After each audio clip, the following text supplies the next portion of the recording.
Assalamu alaikum, peace be with you. Ramadan Mubarak. I'm your brother in faith, Shabir Ally, speaking with you from the Muslim Media Hub. This Ramadan, we're talking about 30 keys to unlock the meaning of the Quran. Today is key number 22. Key number 22 is recognizing that the Quran's stories are not necessarily historical. Now, let's unpack that. Now, because Muslims have not tended to recognize this in the past, then they have tended to take the stories as all being historical. We find, for example, that there is a mention that Sulaiman alayhi salam, Solomon, recognized the speech of the ants. So the ants, one ant spoke to the other, and Sulaiman recognized that speech. And so people took that literally. They thought that the ant literally spoke, and Sulaiman alayhi salam understood the language that way. Today, we can say, okay, maybe it's not meant to be literally like that, Sulaiman alayhi salam, or King Solomon, as our Christian friends know him, he just recognized the way in which the ants were behaving, and he realized that they must be communicating with each other. And of course, today we know that ants do communicate with each other. So from their behavior, King Solomon must have, you can say, derived the conclusion that they must be communicating with each other, because look at how they're averting danger. It's not that they literally spoke a certain language. So too with the story of the hoopoe bird, where Sulaiman alayhi salam is having a conversation with this hoopoe bird. There could be a rational explanation for this, and it's not necessarily that the bird was actually speaking in human language, and of course not necessarily Arabic language, even if the bird was speaking to Sulaiman at that time. Sulaiman alayhi salam probably didn't speak Arabic, probably he spoke Hebrew. When the Quran is recording the Arabic words that the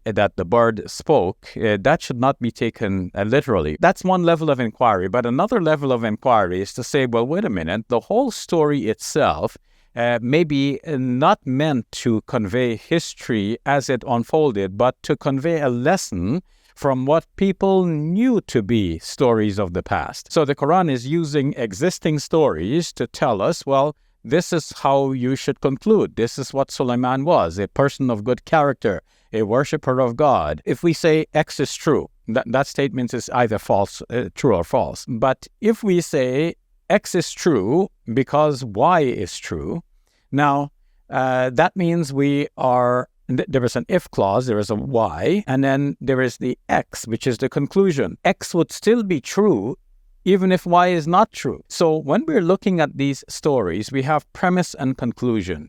So long as the conclusion is true, even if the premise is not true, the conclusion would still be true. Now, when we talk to children, we start sometimes with premises which are not necessarily true, but we want to drive home certain moral lessons and so on to children.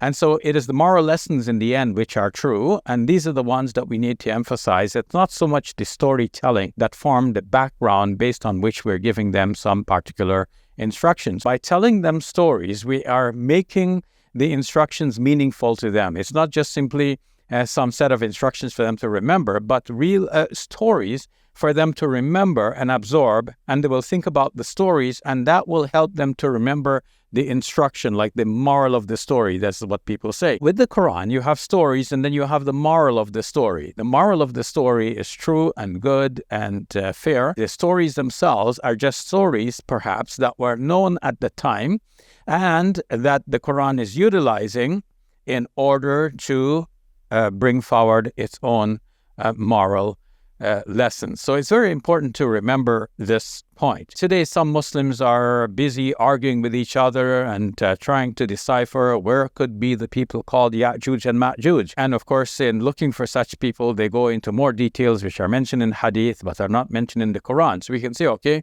and minus those details that are mentioned in the Hadith, just stick with what is in the Quran. And there's nothing unreasonable in the Quran about these people, Ya'juj and Ma'juj.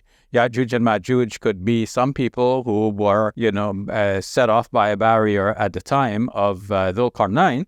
And, there could be a small band of people somewhere. They got caught in the tracks that were leading there. They couldn't go past this wall, which really sealed off that particular track for them. But it's not exactly that, you have two huge mountains and then the whole mountain pass is sealed off by this huge wall that Dhul-Qarnayn built. And where to find this wall today? With all of, is this a project for National Geographic or something like this? But when we realize that the stories are not necessarily historical, we can say, okay, let's search for the wall, let's search for the people.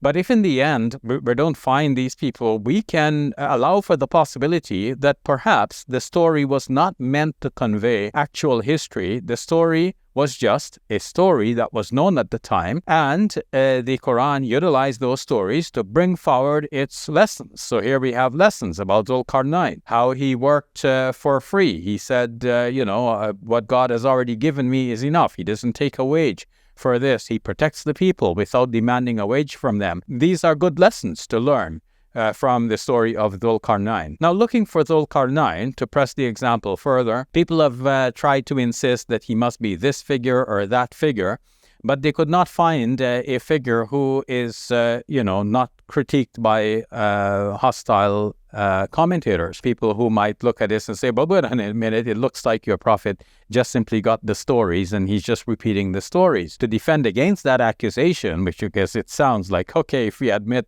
that this is a story, then that means there's a problem in the Quran. No, there's no problem in the Quran. It is just that the Quran is using existing stories to bring about its, to bring readers to its conclusion, to follow good moral principles.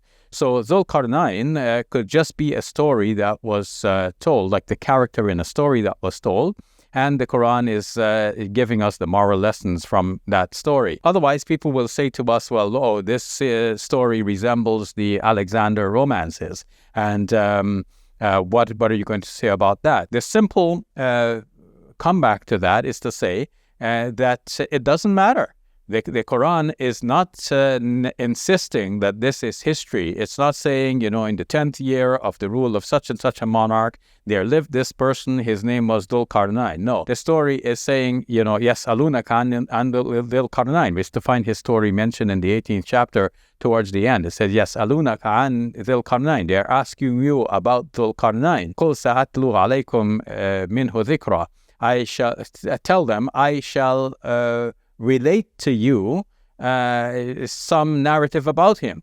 So that's all that the Quran is doing here, relating to the people some narrative about Dhul-Qarnayn, but relating it not as other storytellers would do it, but relating it in such a way as to bring forward good moral principles and teachings. If we recognize this, then we are way ahead in understanding the Quran. So this is a very important key, not to insist that every story in the Quran is historical, but to recognize that the Quranic stories are not necessarily historical. So join me again tomorrow when we will look at another key to unlocking the meaning of the Quran. The key then will be understanding the tendencies in classical commentaries on the Quran. One of the tendencies we will see is their penchant for taking the stories literally and even going beyond what the Quran says and taking stories from the background in which they lived and worked as being true of the Quran itself. We'll look at that tomorrow. Thank you for joining me today. I'm your brother in faith, Shabir Ally,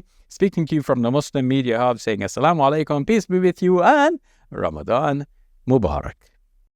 This Ramadan, we're making history together. Behind me is the building you helped us purchase for the sake of Allah for the establishment of the Muslim Media Hub. We've started filming our television program here called Let the Quran Speak, and we're training the youth to produce other such shows and videos for social media so that we can present the message of Islam to the wider world. This Ramadan, you can help us to raise $100,000 for the sake of Allah Azza wa Jal. Please go to our website, muslimmediahub.com. May Allah bless you and all of your loved ones this Ramadan and forever. I'm your brother in faith, Shabir Ally, saying Assalamu alaikum, peace be with you, and Ramadan Mubarak.